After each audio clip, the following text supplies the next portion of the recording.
De nuevo aquí con ustedes.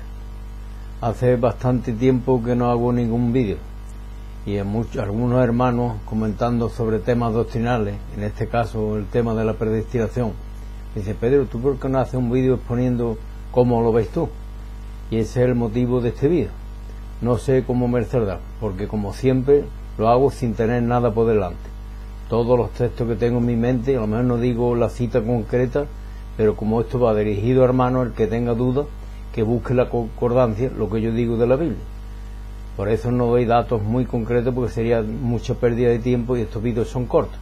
Entonces yo empezaría hablando de los teólogos. Teólogos hay en todos los campos de la religión cristiana, vulgarmente llamándolo así, ¿no? Tanto empezando como la Iglesia Católica tiene sus teólogos, la Iglesia Evangélica en diferentes denominaciones también tienen sus teólogos, y hay unas desviaciones muy grandes de lo que dicen uno y lo que dice otro sobre un mismo tema, y concretamente en este, del tema de la predestinación. Entonces, natural, yo de los teólogos no me fío en absoluto. Yo lo que me fío es del hombre que me exponga la palabra de Dios y que lo refrende con textos bíblicos, no con interpretaciones, porque a veces las interpretaciones quebrantan la palabra de Dios, y como todos sabemos, la palabra de Dios no puede ser quebrantada. O sea, yo no puedo interpretar un texto que contradiga lo que dice la palabra.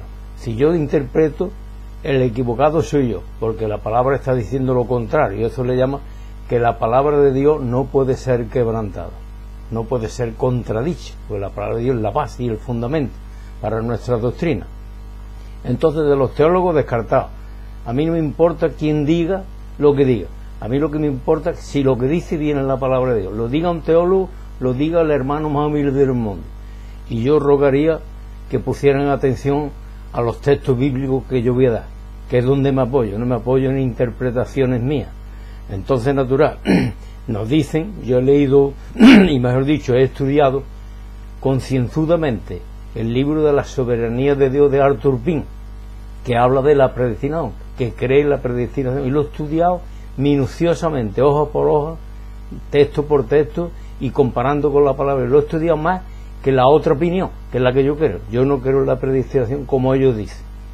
Yo sé que cada persona tiene su destino sabido por Dios, porque Dios lo sabe todo. El mismo apóstol dice que hemos sido escogidos según la presciencia de Dios. Eso para mí tiene un gran significado. ¿Por qué hemos sido escogidos? Porque Dios sabe. Para Dios todo es un presente. Dios no está supeditado a un futuro ni a un pasado. Para Dios todo es presente y lo sabe todo. Entonces, natural, si a mí me dicen, como dice este libro en muchos pasajes, que se agarran unos textos que lo interpretan de una forma para mí totalmente errónea. Por ejemplo, cuando dice el Señor: tendré misericordia del que tendré misericordia, y se acogen a ese texto. Bueno, hermano, ese texto solamente, tú no puedes interpretar ese texto que Dios coja uno y deja otro. El texto no lo dice, eso así lo interpretas tú. El texto no dice que coja uno y deja otro, le dice: tendré misericordia del que tendré misericordia. Entonces yo, en vez de dar una interpretación, lo que busco es el contexto, y busco la palabra misericordia. Y hay un texto que nos dice, que aclara el verdadero sentido y la correcta interpretación del otro. Dice que Dios sujetó a todo en desobediencia para tener misericordia de todo. Está clarísimo, ¿verdad? A mí me sorprende. Además, me sorprende hasta que haya polémica con estas cosas, porque para mí, según los textos que yo voy a dar, está totalmente claro en la palabra. ¿Cómo puede haber controversia en esto? ¿Cómo Dios puede escoger a uno y dejar a otro? Por el hecho de ser soberano, que lo es, pero Él en su soberanía le ha placido poner unas normas, que el que creyere será salvo, y el que no se salva es porque no cree. Lo dice muy claro, textos que todos conocemos. Tanto amó Dios al mundo que ha dado a su Hijo unigénito. ¿Para qué? Para que todo aquel que en Él cree no se pierda, sino que tenga vida eterna. El que cree en el Hijo tiene la vida, y el que no cree en el Hijo no tiene la vida. Depende del hombre el aceptar la obra de Cristo, no su obra, no. Por buenas obras en absoluto. Es por gracia todo. Pero esa gracia unos la rechazan y otros no. Por los que la rechazan se condenan, y el que la acepta se salva. Luego entonces Dios, dice otro texto, que el justo pagó por los injustos. Injustos somos todos. Solo dice la palabra que no hay justo ni siquiera uno, y dice que el justo, que es Cristo, pagó por los injustos. Y entonces pagó por todo. No hace falta hacer ni un teológico ni nada, sino conocer un poquitín la Biblia. El justo pagó por los injustos, luego entonces pagó por todo. ¿Cómo ahora Dios el Padre, a pesar de que pagó por todo, escoge a uno y desecha al otro, sin tener en cuenta que su amado Hijo pagó por él también? Hermano, esto es muy fuerte. Esto es muy fuerte. Hay montones de textos que contradicen esa interpretación. Otros se agarran, que dice, otros textos que se agarran ellos, y dice: a Jacob amé, a Esaú aborrecí. Ahí no está hablando de la salvación, eso no tiene nada que ver con la salvación. Este texto está fuera de lugar en el contexto de la predestinación.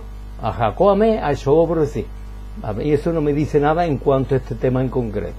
Luego hay otro que dice el Señor en su palabra, por ejemplo Pedro, ¿no?, cuando dice que el Señor no retarda su promesa, según algunos la tienen por tardanza, sino que es paciente para con nosotros, no queriendo que nadie perezca, sino que todos procedamos al arrepentimiento. Es el querer soberano de Dios. Y si ese es su querer, que no quiere que nadie perezca, ¿cómo Él va a escoger a uno y va a dejar a otro? Hermano, se quebranta la palabra de Dios, no, en muchos textos. Otro que dice: no quiero la muerte del pecador, sino que se arrepienta y viva. Son clarísimos, muchos textos, muchos. Entonces, ¿cómo es posible? Yo lo veo tan claro en la palabra de Dios, que esa interpretación, que Dios coja a uno y deja a otro, no da lugar a esa interpretación. Eso es contradecir lo que dice el mismo Dios en su soberanía, que no quiere la muerte del pecador. Y cuando le dice otro texto tan bonito, dice: ¿cuántas veces os quise recoger? Como a la gallina recoja sus polluelos a sus alas, y vosotros no quisisteis. Es el hombre el que no quiere. Dios quiere que se arrepienta, pero el hombre le rechaza. No podemos echar la culpa a Dios, que escoja a uno y desecha a otro. ¿Cómo Dios va a desechar el sacrificio de su amado Hijo en la cruz por una persona? Decir: no, si mi hijo ha pagado por ti, a mí no me importa, yo a ti no te escojo. Eso sería una gran injusticia, habiendo pagado su amado Hijo tanto por ese hombre como por todo, como dije antes, que murió por todo. Entonces esta interpretación a mí me sorprende. Luego se agarra otro texto que dice: predestinado en Cristo. Y lo creo, que estamos predestinados en Cristo. La palabra en, voy a citar varios textos, la palabra en Cristo implica haber querido en Cristo. Y os lo voy a decir, no es una interpretación.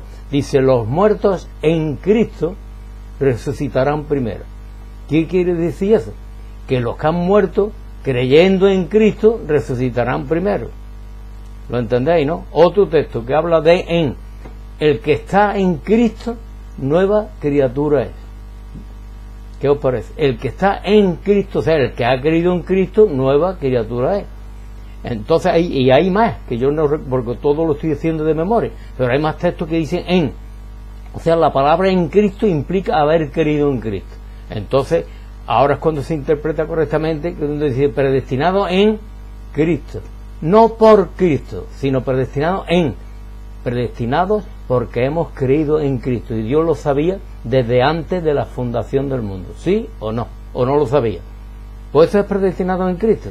Y luego el texto que dice antes: a los que antes conoció, también predestinó. Hay un conocimiento previo, como es lógico, porque Dios lo sabe todo, por parte de Dios. Y coincide con el otro texto que dije antes: hemos sido escogidos según la presciencia de Dios. Hermano, esto para mí es muy fuerte, y yo lo tengo tan claro, porque la palabra dice muy claro que el Señor no quiere la muerte del pecador. Y entonces, si el Señor no quiere la muerte del pecador, ¿cómo me va a escoger a mí y te va a dejar a ti? Si Cristo murió tanto por ti como por mí. Hermano, eso es muy fuerte. Eso es desacreditar la justicia divina y desacreditar su amor y su misericordia, como dice el texto sagrado también, que la misericordia de Dios es desde la eternidad y hasta la eternidad. Luego entonces, hermano, esto no concuerda con esa interpretación y muchas más cosas. Ellos también se agarran al texto y dicen que endureció al faraón. El Señor lo endureció más para su gloria, pero el faraón de hecho ya estaba endurecido porque no creía en él, y el Señor utilizó ese instrumento de deshonra para su gloria. Por eso soporta los vasos de ira, que la Biblia llama los vasos de ira a aquellos que no creen en Cristo. y Dios lo usa, como usó a Judas, por ejemplo. ¿Cómo lo usó? A uno que no creía, y lo usó para glorificarse, porque él venía a morir, y usó a este hombre. Pero lo usó no porque él quisiera que fuera él, sino porque él de hecho estaba su corazón endurecido y no creía. Y así sucesivamente hay montones de pasajes que lo confirman. Yo es que lo veo con una claridad absoluta. Y sobre todo, lo que dije antes, que él no quiere la muerte del pecador. Y si Dios no quiere la muerte del pecador, ¿cómo escoja a uno y deja a otro? A pesar, que esto es muy importante, de haber pagado a su hijo por él. Pero no, lo rechaza según él. Y de la mano, lo rechaza desde antes de la fundación del mundo. Es muy fuerte, querido hermano. Me gustaría que vieran esto detenidamente y buscaran en qué parte de la Biblia se encuentran esos pasajes que yo he citado, porque lo estoy diciendo todo de memoria, y algunas cosas me habré quedado que no las he dicho, que las podía decir, pero a lo mejor no me acuerdo en este momento. Pero para mí, con un solo texto contradice el tema de la predestinación, que Dios no quiere la muerte del pecador, sino que se arrepienta y viva.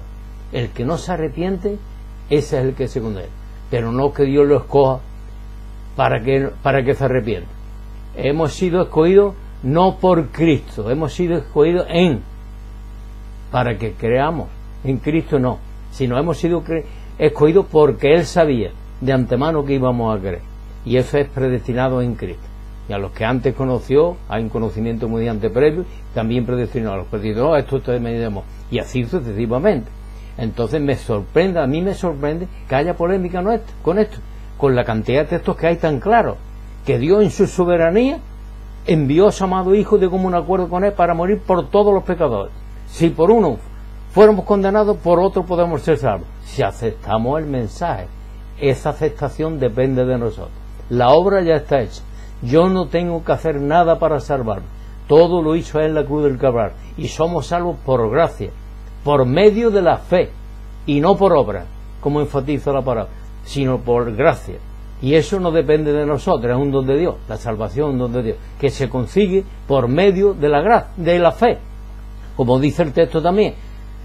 A ver si lo recuerdo, que dice: hemos llegado a la gracia por la fe.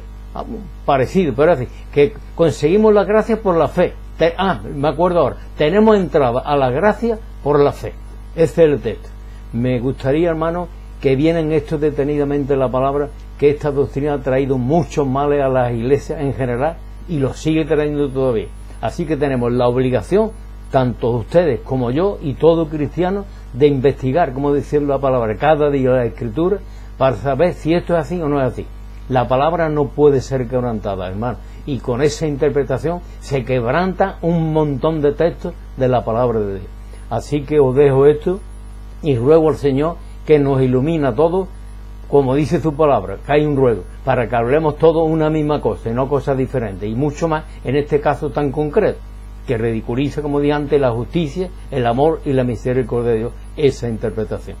Así que, hermanos, os animo a que investiguéis muy seriamente, para que haya unidad, como dice la palabra, para que hablemos todos una misma cosa y que no haya entre nosotros división. Pues que el Señor bendiga, y hasta otro Dios mediante.